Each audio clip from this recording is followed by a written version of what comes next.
welcome back to MVP Rentals podcast. We are in season 2, episode 5, I believe. Yes. So, and this is a special episode because Natasha is leading this one. I'm not. And I get to be color commentary. Oh, God. She's coming off a big win. She went on live on somebody else's podcast. She's coming in with momentum, leading the charge.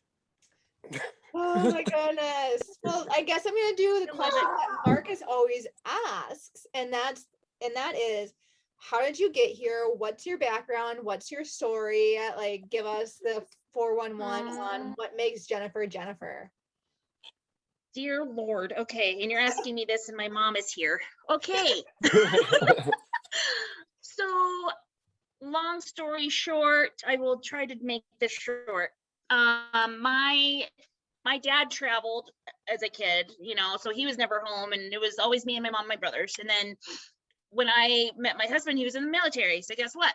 We moved around and did all those things. And so we lived in all the states and all the places in Germany, and in Texas, we bought a house. And so I was like, we're never moving. This is my house. We're staying. And my real estate agent was like, have you ever thought about getting into real estate? And I was like, I'm not salesy. I got my degree in social work. Wow. So, like, I'm a people pleaser. I'm a helper. Like, that's just my niche in life. I'm the oldest of 3 children. So I think that kind of was entitled, into me. But, so she talked to me about that several years ago. And then I moved to several other states. We moved back home to Oregon, and I got a job at Keller Williams. And I was the director of first impressions. Well, a glorious title. You are going to have to tell me about that. What does that mean? So basically the assistant to, the girls in the office, and then the real estate agents. So I would help with billing, and I would help with, the commissions and the commission disbursements, and getting the conference room ready for, all the events and stuff. Really just a, glamorized name for an assistant. And, but I thought a director of first impressions. I liked the word director. Yeah. I felt like I was in charge, right? You felt like you were special there. I felt like it, I got the culture keeper within the first 2 months I was there. So like, Jennifer just fits in so well. I was like, I really like this, Then I started seeing the paychecks come across the desk, and I was like, what? Like, and then I was processing like the commission demands, and I was seeing the percentages that people were getting. I was like, what? Like thousands of dollars for one transaction, why am I on this side of the desk? I'm capable of so much more. So I got my license, and I joined a team in 2019 with the Wrist group at Keller Williams. And it was a group of young guys and a couple gals, and I was like the mom of the group, It was a really great way to start. I learned a lot. My first transaction was a manufactured home in a park. So I learned like one of the hardest ones right off the bat, Right. So here I am at year 2.5, and I'm on a different team with EXP. Okay. And basically right now I have a transaction under contract, and we're closing next week. Congrats. I kind of dabble in it because of COVID, everything kind of changed. But I'm doing the transaction coordinating for the team right now. So I do all of the paperwork side. What made you decide to change from Keller Williams to EXP? And then some of the marketing. Well, I actually went from Keller Williams to Premier Property Group to EXP. Oh. Premier was just a little stop on the way. It's a small company, but I liked it because it was small. And Keller Williams was just not, even though I was the culture keeper, it was not the culture that I really wanted to be a part of. Yeah. And nothing bad about the company themselves. It was just not me. Right. So I just wanted to dabble in something else and something smaller. So PPG was really a smaller company, and it was really great. I worked with some really good people, but EXP has like your future, in its best interest as an agent. Awesome. And that's what I love about it. Yeah. No, you can definitely see the differences between each brokerage. Just for me personally, like working with different real estate agents throughout the US and seeing like you kind of start to see like patterns when you find these real estate agents, and you're like, oh, you're cray, you're probably with them. Oh, you're you have it really down to a science, oh, you're probably with them. And so you kind of see how your personalities fit into your company or your culture. Yep. Yeah. That's for sure. And I think real estate was the biggest industry that I could sense a different culture with what brokerage I was in. Because working in sales, I mean, yeah, your company has a culture, but man, there's so many different variables of how brokerage works that then like just filters into how people behave and how people carry themselves. Like I did go into a big box broker when I started as an agent, and I felt like I was gonna be babysat every day. Like they have all these checks and you have to do X and you have to be in the office X amount of hours. You need to make these many phone calls and it's all commission based. And I was like, so I'm going to be babysat, but there's no guarantee of payment. And you're going to take all my contacts. It just seemed weird. And then you go to like a smaller brokerage and it's, I don't know, it's more on your own. Like you put the onus on yourself to get stuff done. They give you the tools, but they don't sit there and babysit you. Yeah, I don't like being babysat either. I'm an adult, you just show me what I'm supposed to do and then let me be. Yeah. And I'm guessing that is the coach that you try to get to find, and you found it at EXP. Oh yeah, definitely. Especially the group that I'm with. We blend really well. It's Jason Giles, Mackenzie Frischkorn. Jason's wife just got her license. Her name's Jennifer. Of course, there's two of us. Yeah.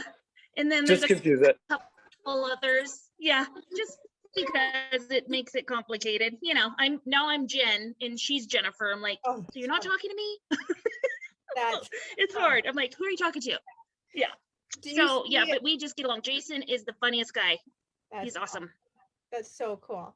Do you see any parallels between social work and real estate at all, or do you think they're completely like two different spectrums? And I mean, you're still helping people because you're helping them find their forever home or a home for now too. Right.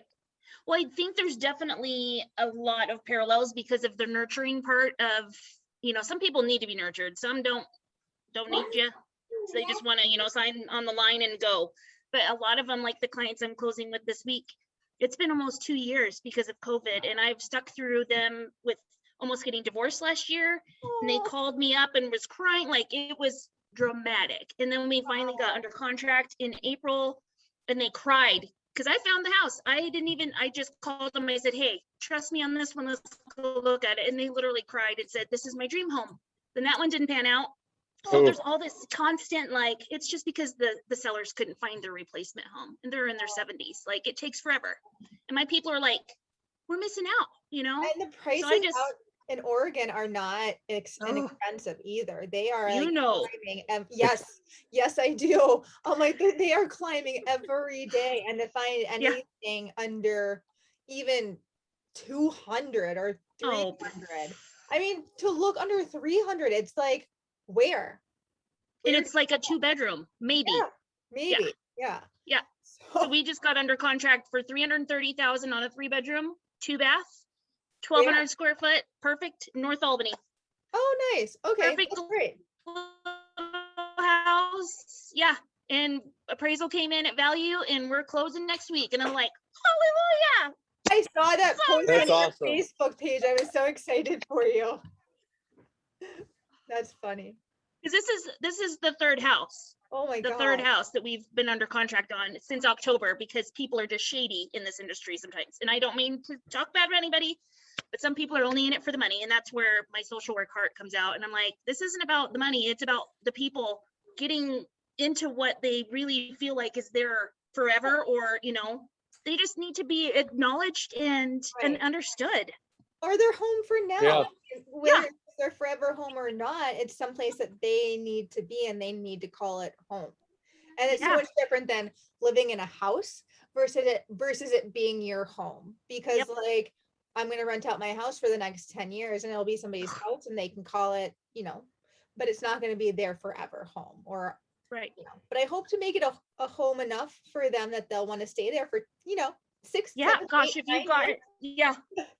I hope you get somebody in there that just loves it and adores it as much as you do. And then when you're ready, take it over. Yes, fingers crossed.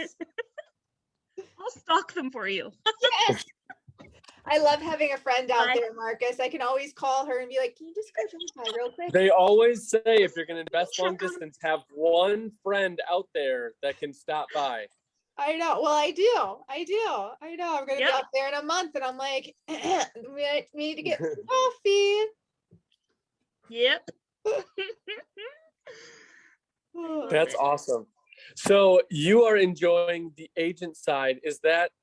Are you now more managing your team, or are you still just doing like the paperwork, working with clients? What's your role within the office? So I'm basically their transaction coordinator / admin / marketing.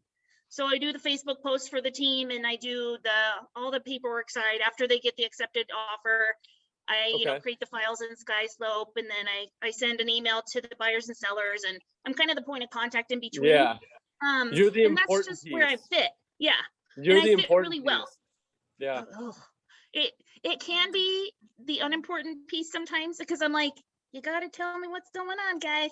I can't read your Right. Well, you're the one where like it's important, but you have to know the information. So you need people to communicate to you, because usually what happens, I mean, at least from what I've seen, is deals break down because communication was just bad. I mean, things can usually get worked out if people are communicating and honest. So, I mean, you're a huge part, because there's so many dates, there's so many deadlines, little like verbiage on how these things play out, that if it's not communicated well, and that's coming from you and your team. Right. I had one of my agents that would have a list. And I mean, it was like a full page list. And that was like her transaction coordination. Like, this is how she needed to refer back to it. This gets done on this date. You need to have this done by this date. We need to make sure this inspection's done by here. We need it until like, and it was brilliant how she wrote it out and everything. And I was like, oh, this is fabulous. If more agents could really like zero in on a program or an app or something that can help them keep track of those dates, I feel like somebody out in the tech world needs to do that, because they could make millions off of it. Maybe Well, you know what's funny? So I'll plug it into my calendar, but I was like, okay, to make things easier for my team, like I'm going to send a page out to everybody, so they're all on the same page, which I do usually in the email to the clients. So I found when I was in Canva, there's templates, and Canva's free unless you want the pro side, but I use it on the free side, and I get everything done through Canva. It's amazing. Like, I don't know if anybody out there uses Canva, but it is so worth it. See? We're gonna have to put that in the show notes, because I've never heard of that. What? Oh my gosh. Go away, Marcus. You know how tech savvy I am. So every opportunity I have to go on a tech, I will. Cracks me up. But yeah, Canva's amazing. Yeah, you gotta find it. Yeah. And the nice thing is I have two or three of my agents pay for it, so I can use the whole thing, which I'm like, this is great. No joke. I just downloaded the free month for the pro, and I'm like, ooh, maybe I will pay for this, and my Jason would probably pay for it for me because I'm doing the marketing, but I'll just have to tell him this is something I need. I think it's like $9 a month. Like, I don't think it's much money. Oh, that's not bad. Cheap. No, like, suck it up and pay for it, buddy. It'll make everything look so much better. I know. You want me to do my job? That's about what pretty much all my subscriptions are for that. Like, things that track my miles and my receipts and all that. It's like $7 to $9 a month. So it's not like it's going to break the bank on you. And I know that I don't really mind, or I don't miss writing down miles and what day and where I went. I don't miss that. What we should do, guys, is we should put together an app that tracks miles, does your expenses. It has creative stuff. Like, we need to package that into one app and call it like the real estate like Bible, and just we're gonna have to cut this. We're gonna have to cut this segment out of the show because we just gave away the whole everything. Yeah. So we'll cut this snippet out. We'll just jump. No one will know. Yeah. No one will know. Yeah. That's our idea. Anything techie. So yeah, there's that too. Right. Yeah. So you mentioned something through the elderly client that you were working with and how they were looking at multiple homes through COVID. Has your office been affected greatly, or is it kind of one-off situations? Well, so I was with PPG last year. Honestly, I mean, I still went to the office, and I was like me by myself. I would cover the front desk when I was with PPG on a Tuesday, and then someone else come in on another day. It didn't affect us until we went to show homes to take pictures.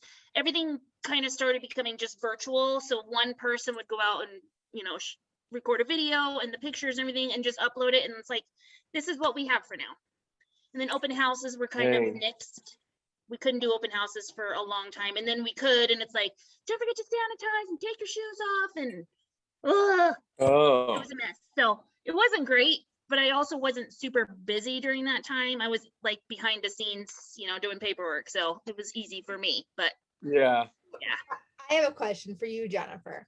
How do you feel about the new law saying that love letters are not allowed anymore out in Oregon? I think it's stupid. I do too. Can I tell you that? I think it is so dumb. Like, okay, for instance, I'm an ex-veteran spouse, okay, and I've had veteran clients, and that's a huge deal to some people. They're like, we would love to sell our home to a veteran family, and you know, because we served and they served, and now it's like, well, I'll tell the agent that, but we can't write it down and give him a letter, you know, right, or give him a picture. So I kind of briefly just say, you know, I know we're not supposed to really discuss a lot of this, but you might relay the message that these people are blah, blah, blah, you know? I think it's dumb.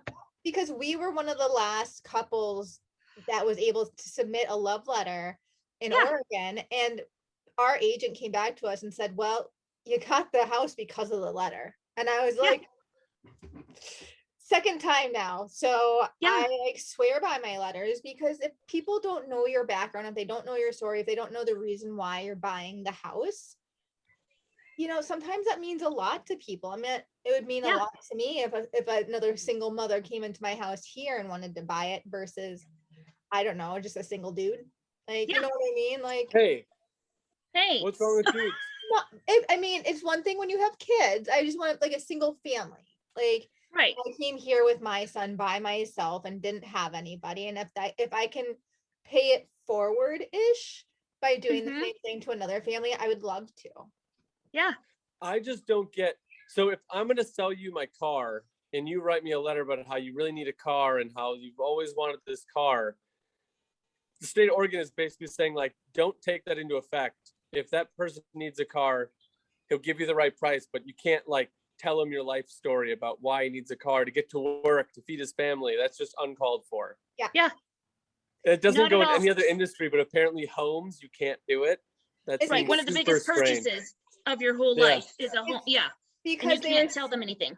It's because they were saying that it's it puts preconceptions in your mind, I think, or something along those lines, where it's like, no, you can judge somebody based on the letter they wrote you, and then you can decide. And they didn't want that to play into their decision. They wanted it to be like a fair housing ruling on that one.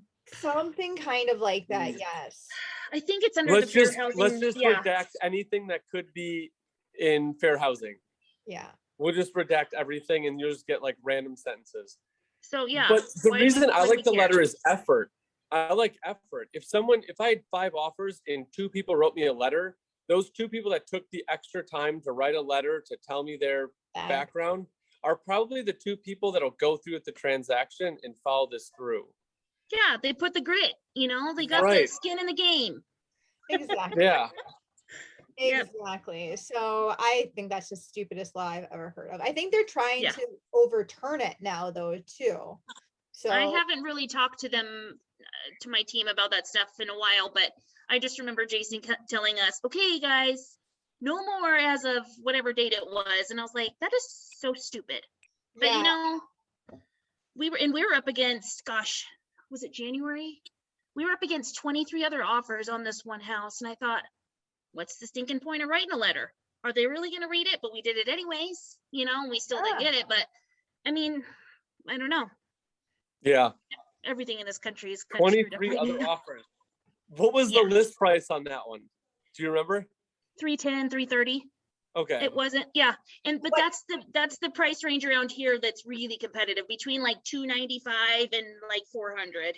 But what was the end price on that property? If I remember right, it only went for like 340, 345. Oh, okay. But it's because, so the things that have kind of played into getting offers accepted the past several months is if they have any extra money, if there's an appraisal gap, if the house doesn't appraise for 340 like we offered and only appraises for 330, can they come up with the extra cash? 1,000, and so the people that had that leverage were getting the bids. Yeah. For have sure. you been having problems with appraisals not matching out there through this big bubble? Because surprisingly in Wisconsin, at least I haven't heard of many that have missed.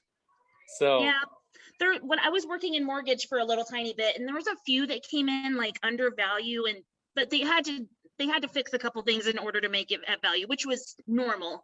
But there was a couple that were, people were just like, okay, this house is only 240,000. We're going to offer 280 because we can afford 280, but we can't go any higher than that. So then the house was like, 40 grand in deficit. And it's like, how are you going to pull that off? And then it fell apart. Who has 40 grand in their pocket? I mean, not very many people. Not me. Not me. Man, it's a scary situation. And if you're working with a first-time buyer or an inexperienced buyer, those kind of things, if the agent doesn't mention not having the appraisal contingency or what could possibly happen with that, that's a whole I don't want to go down that route. I mean, if the seller needs 350 out of it, and they can't get their 350, they're not going to be able to negotiate that. And if the buyer doesn't have an extra 10 or 15 grand to throw in there, it just falls apart. And that's sad, And then there's a waste of, we wasted $400 on the inspection. And then, the appraisal was already ordered. And that was $800 and some dollars. Yeah. It's gone. I know. I had to put so much extra money aside for the inspections, the appraisals, the this, the that. I'm like, oh my God, I had to take out so much money just even for the down payment. Yeah. I should probably put like this many $1,000s aside for extras. And I'm like, still, now we're getting all of our renovations done to the house. I know. Like, and actually, the renovations came in under what we thought they were going to be. And I was like, hallelujah. That's good. That's awesome. And that's good. Be done by the time we're out there in September. So we'll actually have a bathroom to use and like everything should be pretty-ish. Good. I can't wait to see the end product. It's going to be so pretty. You're doing all the designing, correct, Natasha? There's not much designing to be done out there. Literally, it's a 3-bedroom house that you can't do much to. We stained cabinets a little bit darker. In fact, I think my husband's planning on going to the Timbers game on a Saturday night. And he's like, do you want to go? And I was like, no, I don't want to go watch soccer. And he's like, okay. He's like, what do you want to do then? And I was like, I'll probably just stay home and like stain cabinets again or something. He's like, really? And I was like, yeah, why not? Needs to be done. Put in some shiplap. No shiplap. Not yet. There will be shiplap. I can't wait. Once we renovate the house, it's gonna be gorgeous. I've been looking up blueprints and like floor plans and everything like that. I'm like, this is what we want. This is what we want. My husband. I love it. That's the cutest stuff. I can't wait. Hurry up. 10 years. Jennifer and I are trying to figure out a way to maintain our friendship for 10 years. So we will. Dang it. Yes. You will. 100%. You will, I'm sure.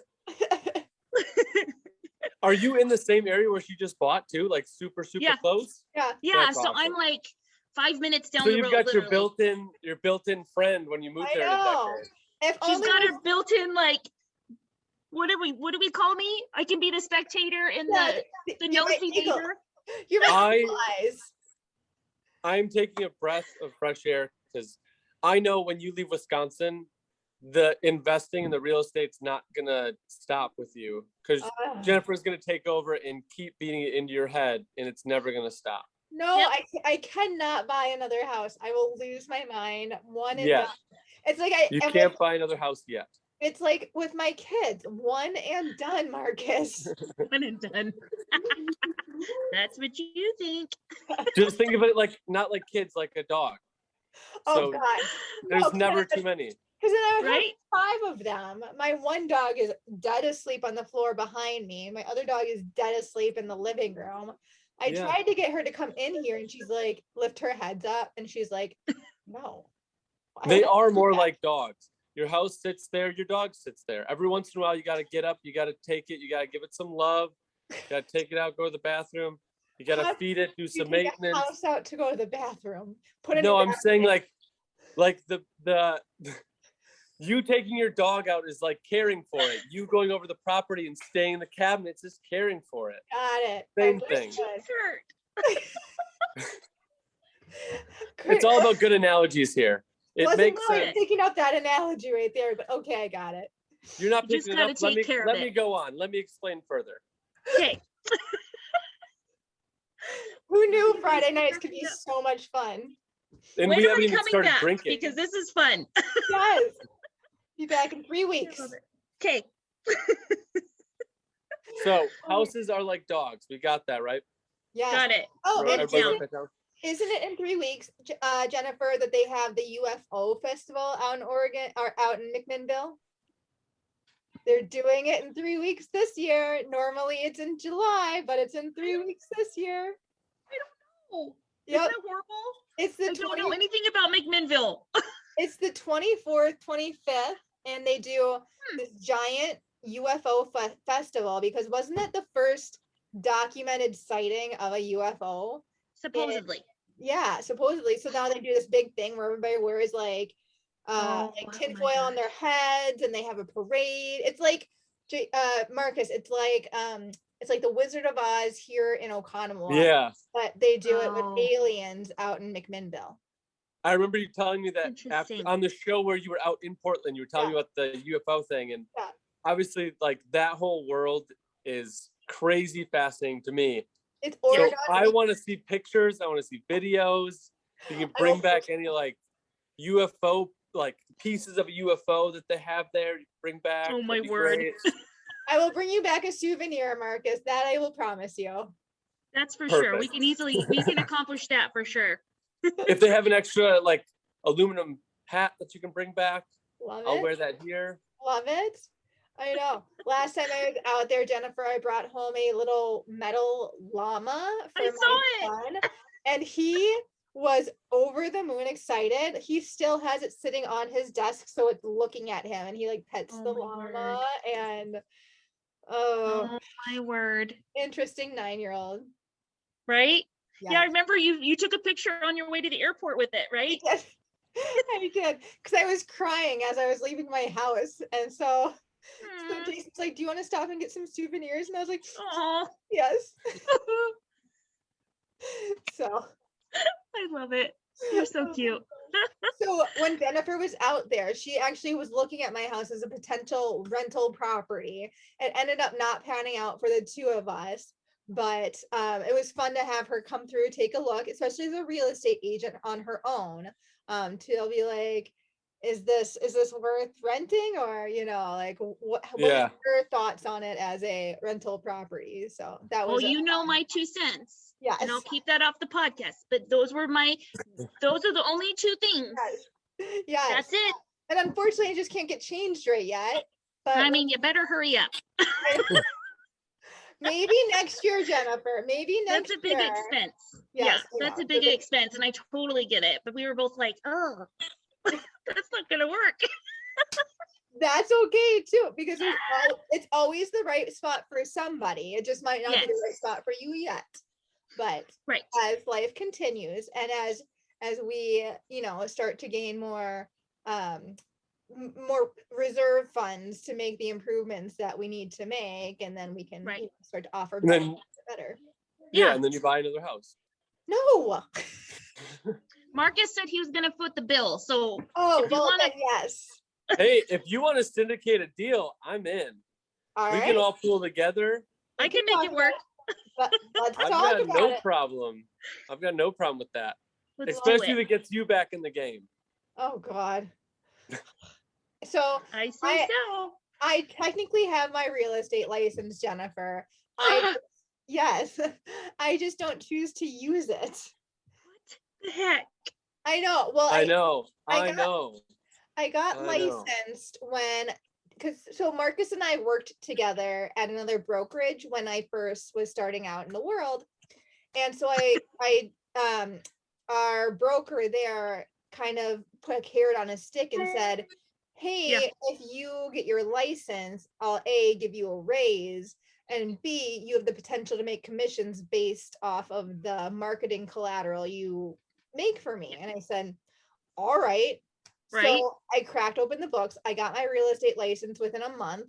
And then I've had my real estate license ever since. And I've, done the continuing education stuff just because I feel like it's good to keep up in the know of what's going on in the world, because I'm still working in real estate. I'm just not selling it.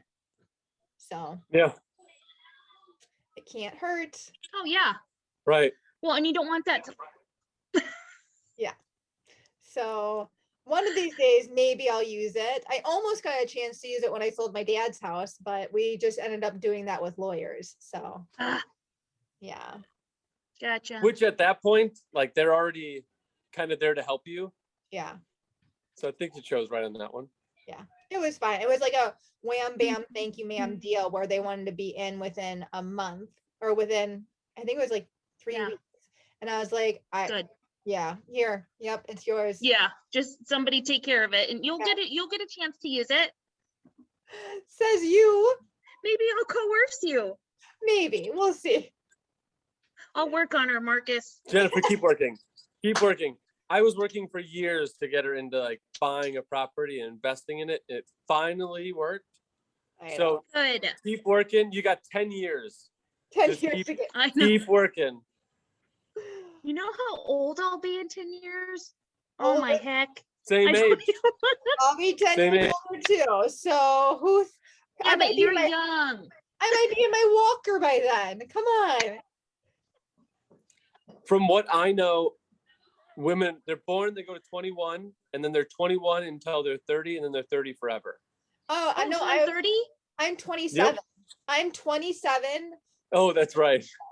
And then I said, okay, I can be 35, but I will never go past 35 because that's when my dad died, and I don't live after that. Everything else, because then he died 2 days before my birthday, so I was like, I'm not going to celebrate my birthday. So I'm just saying I'm not celebrating my birthday anymore because, well, I just don't want to. Okay, so you'll be 35 forever. Yes. I'll be 45 in 2 months. Here you go. Jason's going to be 40 in 3 weeks, so. Oh, that's right. Oh, that's a big shindig. I know. It's going to be so fun. And Marcus, you're what? 25, 30? Baby. 31. Baby. I appreciate the 25 though. It's because you can't see my grays on the camera. It's all gray, and we're phasing it with gray over here. Yep. You see me in person, I won't get 25. I'd be like, who's that? There's no way. That's not the same guy. Nope. And I just cut it, so like that's really why I thought you did. I was like, you're looking nice, high and tight over there. Yep. Looking good. I 31, Mama. These babies. Cut off here. the grays. Yes. Cut off the grays. I know. Riley got his back to school haircut yesterday too, so now he has this long surfer dude on top and like nice and tight on the side. And I was like, does he do the? He won't let me call him hip. Does he have that thing going on? What's that? I said, does he have the little flip? The hair flip? Yeah, the beaver flip? Totally. Okay. But he won't let me call him.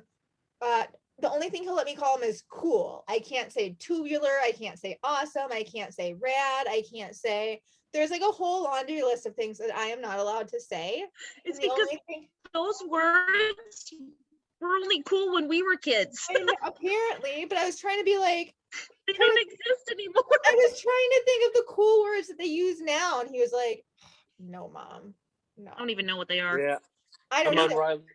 I'm on Riley's side on this one. Apparently, you just got to tell him he's a vibe. I guess that's like the new thing. A what? A vibe. Vibe. Yep. Okay. I just vibe. No, I'm just gonna next time he passes you in the house and he's wearing like some like new, or you notice his hair's done or something, Riley, that's just a complete vibe. And then walk away and see what happens. He'll be like, what did my mom just say? His eyes will roll back in his head so hard he might have a conniption. He like, I love him. He's so sweet and so kind, but he looks at me like I have 3 heads sometimes too. So well, they still do when they're 18, believe me. Oh god. Yeah. But it's the teenage boy philosophy. There's I nothing know. you can do. That's just what it's gonna be. I Your mom. do get boy snuggles from time to time though, so that's nice.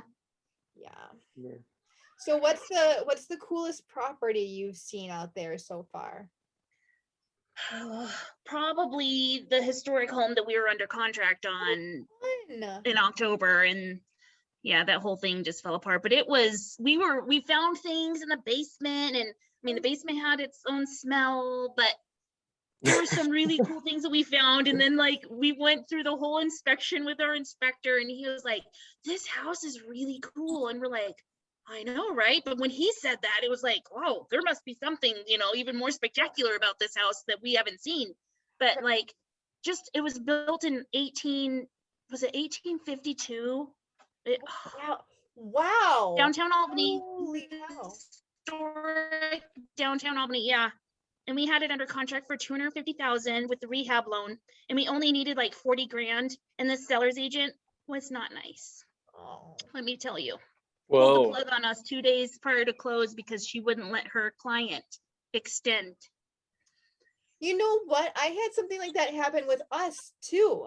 Like, we obviously are buying from afar, and we needed some extra time to deal with some of the contingencies and some of the stuff on the inspection report. And they're like, yeah, no, you're not allowed. And we're like, excuse me? We can't extend. Why? And because like we were closing super fast, and I was like, we just wanted to extend for like over the weekend. Like I think we were supposed to close on Thursday or Friday, and we just wanted till Monday just to be like, get our ducks in a row, make sure all of our T's were crossed and I's were dotted. And they were like, nope. That's what happened to us. It was a Friday, and she goes, I'm going to advise my client not to sign the extension. That's such awful. Okay. It just doesn't do good for anybody. I don't understand why agents can get like that.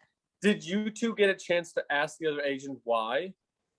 Oh, she lit up my lender. She lit up another agent of mine that was on PPG that tried to talk to her. Like, she would not have it. Was she moving and purchasing and needed funds, or? So no.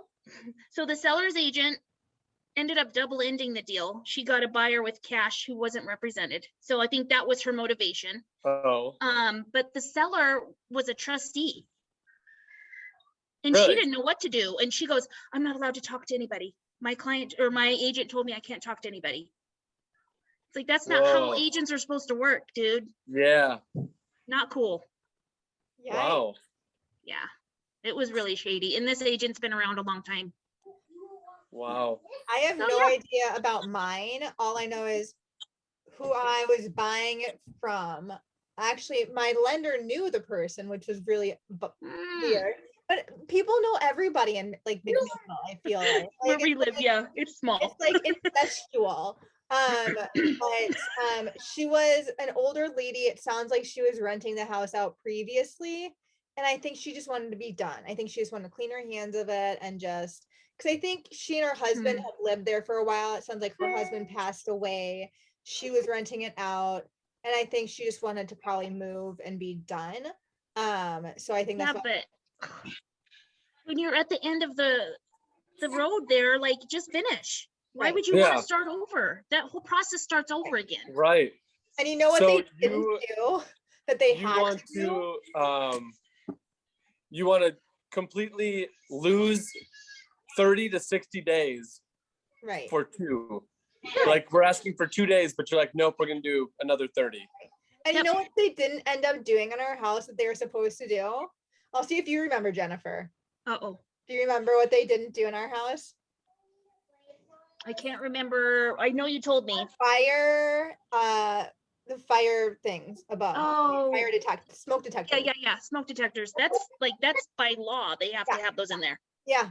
So they didn't put any fire detectors in there, and it was just like, it's one of those things where I'm like, we didn't ask for much when we came back to them. We asked for a couple of repairs and to replace the fire detectors. Yeah. They were like, yeah, no, we're just gonna give you money for the repairs, and I guess you'll just have to take care of the fire detectors too. And we're like, and they're cheap, like seriously. Yeah. But the point is, we asked you to do it. Yeah.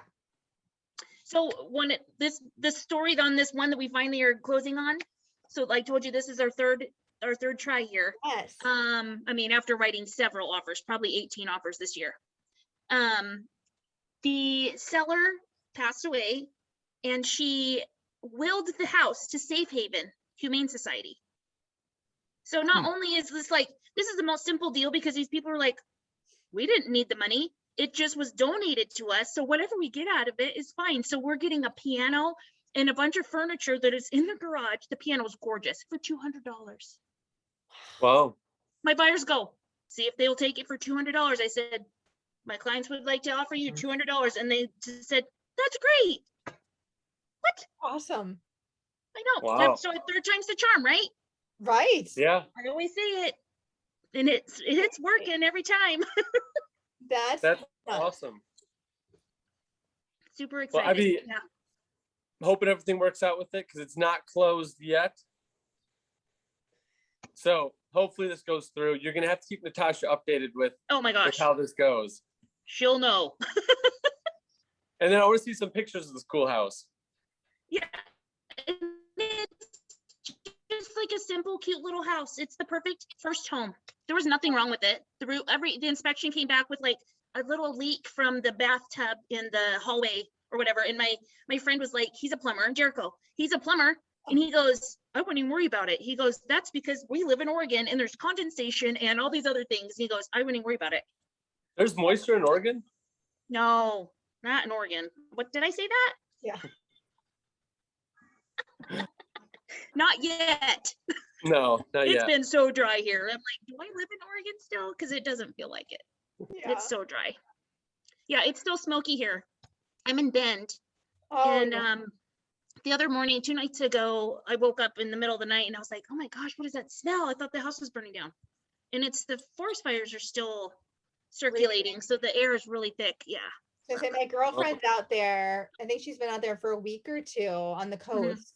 And she was like, it's smoky AF. Because she, I think, went to parts of California too. And she was like, no, it's like really bad. She's like, I can't wait to be home. I smell like a campfire. I cannot shake it off of me. And I was like, oh. It's literally like south of us in California. It was north of us in Washington. And then it is like east and west. It's like we're in this bubble. Oh, no. Yeah. And depending on the way the wind is blowing, we're like either suffocating or it's like, oh, they must be gone. No, it's just not blowing in our direction today. Yeah. Right. Man, that's something that we do not have to worry about out here. No, we don't. We just have to worry about tornadoes, Marcus. Yeah, but even then, I don't know. Apparently we had a tornado like 2 weeks ago, and I still didn't even know where it hit. Marcus slept through it.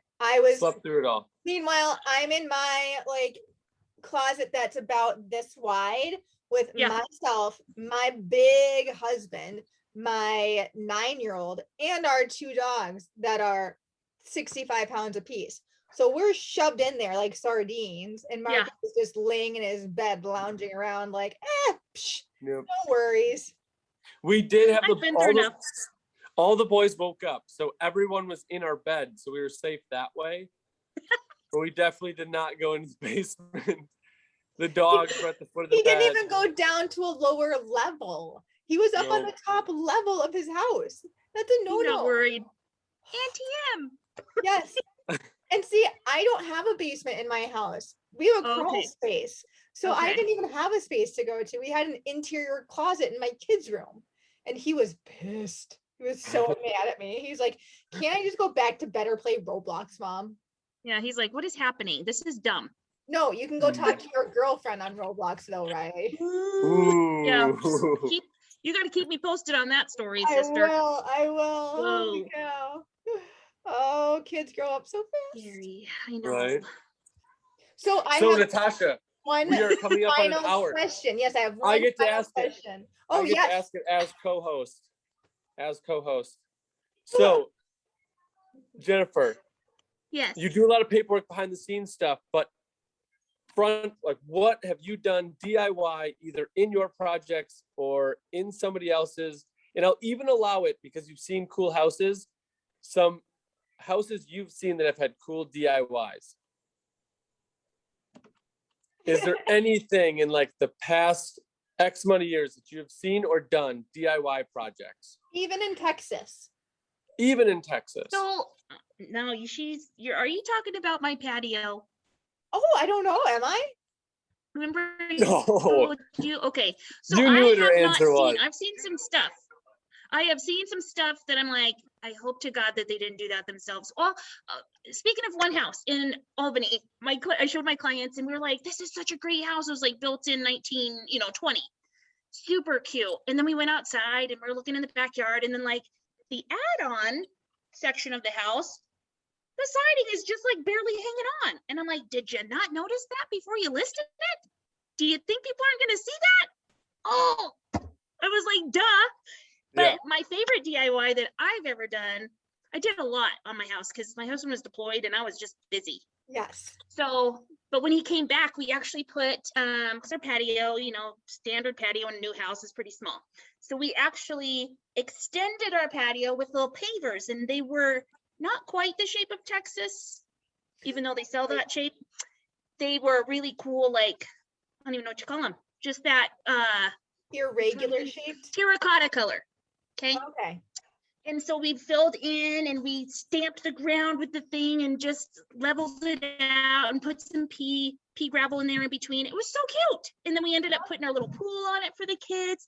So proud. Do you have pictures of it still? I do. Awesome. You'll have to send one over so we can include it in our show notes. Yeah, I definitely have a picture of that. Awesome. And then how can people get a hold of you if they're looking to list a home or looking for an agent to help them buy a home? What's the best way for our listeners to get a hold of you? Definitely my email, or they can look me up on Facebook, Jennifer Casto.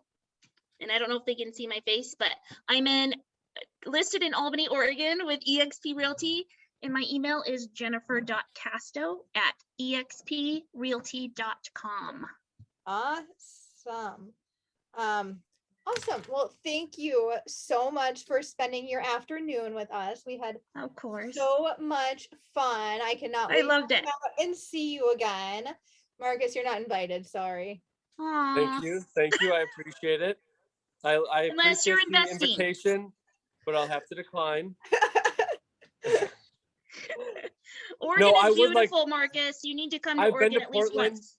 I've been to Portland actually twice. We had when I worked sales for a company, that was one of our semi-annual meetings was in Portland. So I got to see the Timbers Stadium. Mm-hmm. They actually hosted us one year. So we got to do all of our work meetings in the stadium. Jason would have died. Jason is a huge Timbers fan. He would have absolutely died. Yeah. After all of our weekend was done of learning and everything, we got to go down in the field for like, I think 2-3 hours and just play like whatever games we had going on down there. So it was a cool experience. I love Portland. There wasn't a thing that I didn't like, except for it wasn't as close to Portlandia, the TV show, as I was hoping. Portlandia's got some like just absurd things. And I was like, I want to see if there is any of that out there. I didn't see it. I'm sure. I don't know that show, but our motto here is keep Portland weird. Yep. Just like Austin. Keep Austin weird. I'm like, why do I have to live near all these weird places? And there's actually an episode in Portlandia where one of the guys moves from Portland to Austin because they had the same kind of feel to it. So totally the same feel. Yeah. Yep. It's true. We went to Austin a couple of years ago and I was like, I'm never effing going there ever again. I loved it. I used to live close to there. Great. And then, well, we stayed in this really dingy Airbnb that like on the pictures online looked a lot nicer than what it actually was. Like you get in there and like the toilet paper stuff is like falling off and the knobs on the sink are kind of like jiggly and like it was not a good place to stay. That's nothing like Austin sounds like to me. Like I've been down there several times, not to stay in a hotel, but to shop and eat. They have the best restaurants. I don't know. You'll have to try again. Maybe I will. I think, Natasha, this opens up a window for you to buy an Airbnb in Austin so you can go stay in the accommodations you like and enjoy what Austin has to offer. That's just me, and I'll leave the show there if the host is happy with that one. This is what I deal with, Jennifer. I love it. This is my day-to-day. I love it. All right, everybody. Thank you so much for listening to MVP Rentals Podcast, Season 2, Episode 5. We will be back next week with another guest. I'm not sure who yet, but we look forward to talking to you. Thanks, everybody. Thank you. Bye. Thank you. Enjoy your weekend. You too.